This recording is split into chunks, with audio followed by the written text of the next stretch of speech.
Intro, mic test. Goeiemorgen. Good morning. Magandang umaga.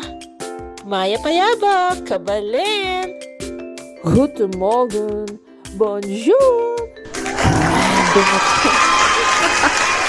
San ka pa? 6 languages. Pero good morning lang po ang ibig sabihin lahat nun. No fuss. Today I will show you how to make shrimp salad spread recipe. You will need shrimps. Wow. I have mine shrimp cocktails. These are pre-cooked. I got them at reduced price. Woo! It's around less than 1 cup. And green onions, 2 to 3 tablespoons. At dagdagan po natin din ng celery po na mga 1 teaspoon. Or you can use fresh dill. Parehos po, pwede rin po with celery and dill. Okay rin po siya.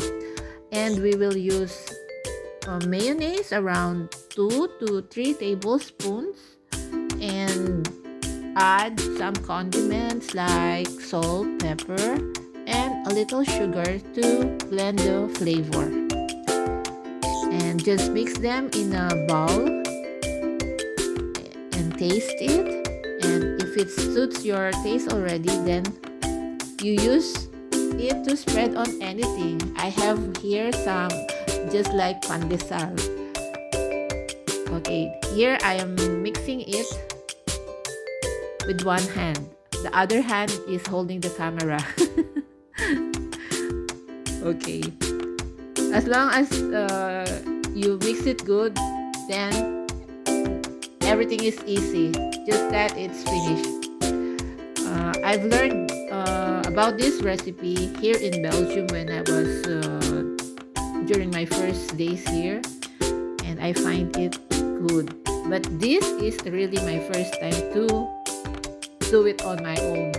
It so happened that I found the cocktail shrimps at reduced price, and then I said, oh yeah, I will make the shrimp salad spread so that I can share it also with you, mga kabalen. Yan. Manya-manya po yung recipe ngayon ni. Sana po i-try So, yung kailangan nyo mo po ay paro, mayonnaise, celery, onion po, sibuyas mo po pwede na. At kung ating po pong dill, makanyaman niya po ito at saka makasosyal.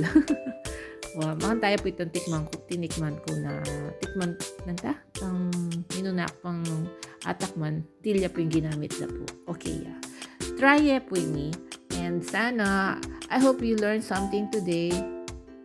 Simple recipe and easy to do as long as you have all the ingredients already. Yan, I mix it. My breakfast is mixed with fruits. Okay, it tastes good. I promise. Thank you po for watching, and I hope you subscribe. Thank you.